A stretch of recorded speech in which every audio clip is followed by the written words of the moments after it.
Now, you just wrote your first book, right? I did. Now, what's it called and what's it about? Well, it's called the Book of Neophyte. That's P-Y-H-T-E. Yeah. It's about an average working class guy in his mid-20s who's pretty much bored with his monotonous life. One morning he wakes in an alleyway in the heart of Toronto, completely naked and covered in blood. Happens to us all. We've all been there. Crazy night at the bar. Yeah.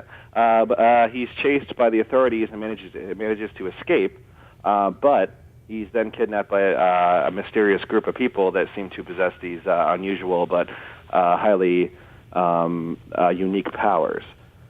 These people try to get him to sort of think differently, and although he fights it, what they teach him slowly over time starts to make a believer out of him.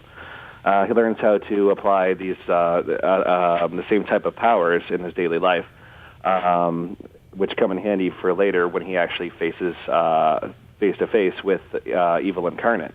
Now, for those who don't know what a neophyte is, what is a neophyte? A neophyte is someone that is, it's pretty much a beginner. But the whole idea of being a neophyte is someone that is constantly learning. Like anybody that's been an apprentice will understand is that as long as you keep your mind open to suggestion, you can constantly keep learning. And that's the problem, because later on, once you're a master, you close your mind to all these new concepts and new ideas.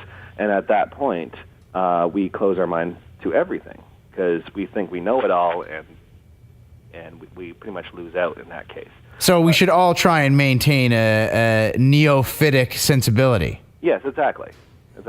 Now, where did the idea for this book come from? Did you wake up one day in an alley covered in blood? Actually, originally it was actually based on a comic book a long time ago. I had the idea for it, but then realized that the story itself was much more grand and couldn't really be put in the pages of a comic book. Now, it's also cheaper to write it as a book than it is to do a comic, because with a comic, you've got to go through with an artist, and you're really relying on them to... as you well know, yeah. Yeah, I write my own comic books, and I can tell you that sometimes you've got a great idea that the script looks really good, and the wrong person gets a hold of it, and then it changes everything. It does. It changes the whole look on the entire story. Now, have you written before? Did you take a course? Like, were you taking creative writing in university or something? I've been in and out of the educational programs and stuff like that. But realistically, it's pretty much the creative edge. I've always been into the arts, whether it be sketching and stuff like that. That's why the whole comic book thing came up originally. But in this case, it was pretty much it's all based on writing. So it's all using your imagination, which I like to think I was raised on a pretty creative mindset. Now, was it a bit intimidating? Was this your first book? Because if you talk to anybody, so many people are like, I got a great idea for a book, but I'm just waiting to do it because blah, blah, blah, blah, blah. And they always give you a long list of excuses about why they're not doing it now, but they will do it later. Did you have that? And then you had to get over, some certain inhibitions? Not exactly, no. I pretty much sat down one day and pretty much convinced myself that this has to be done. All these ideas and thoughts in my mind. I've done a lot of research over a course of many years, trying to pretty much unravel the mysteries of man when it comes to spirituality and our belief structure and pretty much how we live our daily lives. And based on that, I think that it's something that the world really needs to read. It's true. I really like that you did a lot of research, because it tends to be when somebody writes something without research, they get very exclusionary and very exclusive. They eliminate this and they eliminate that. But when you do research, you subconsciously even try and find ways of including everything that you're reading. That's correct. Yeah. Again, it all goes back to the idea of being a neophyte. As long as we keep researching and keep figuring things out on a personal basis, rather than taking in what we're told from politics and all these other people that are pouring all these ideas into our head on a 24-hour basis. But realistically, we're not doing the research ourselves. We're not sitting down, going online, reading books and stuff like that. And some of us are, but the great majority of us are not. And that's the big problem. Yeah, like having your opinion spoon-fed to you. Exactly, and no one wants that. And Too many people do want that. That's the problem. Really? Yeah. Well, I think it was Plato that said that only a fool reaches for what he's given.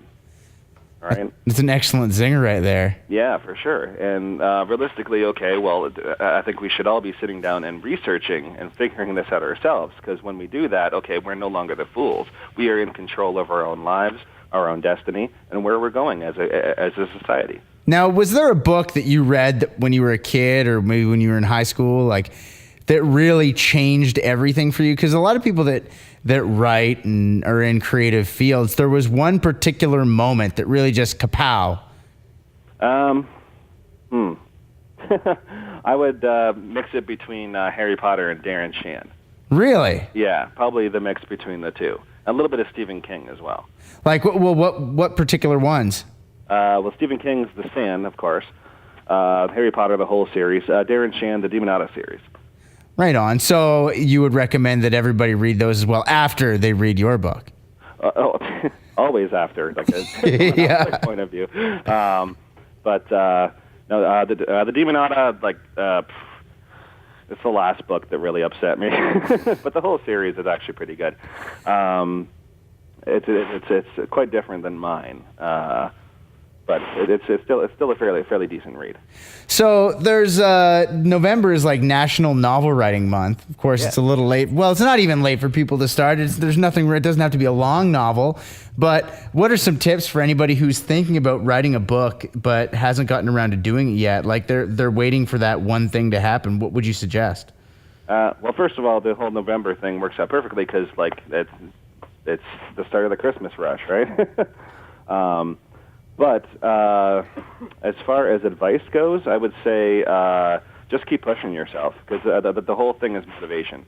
As long as you keep the gears turning and your motivation going, and it usually comes down to having something in your life that really motivates you and really it pushes you to go farther. Dude, I really appreciate you taking the time to talk to us today. Oh, hey, I'm glad you called.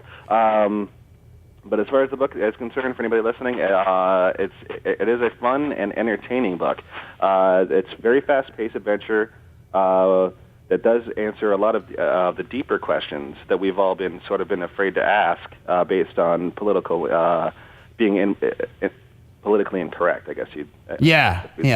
But the book weaves together legends, myths, historical and ancient prophecies, all together in a way that kind of just sort of hits home and really makes sense. It allows us to really safely question what we've been taught as a society, and really ask the question, what if? Now, where is it available right now? Where can people go to get it? Right now, you can find it on Amazon. You can find it on the Chapters Indigo website, as well as Barnes & Noble. The Kindle version is available as well as ebook, and it should be in stores come January 5th of the new year. But right now, it's strictly online. Well, but they are selling like crazy, like right off the shelves. You're going to go move to an island soon, a writing paradise. Not exactly. No, I'm actually very comfortable in my apartment.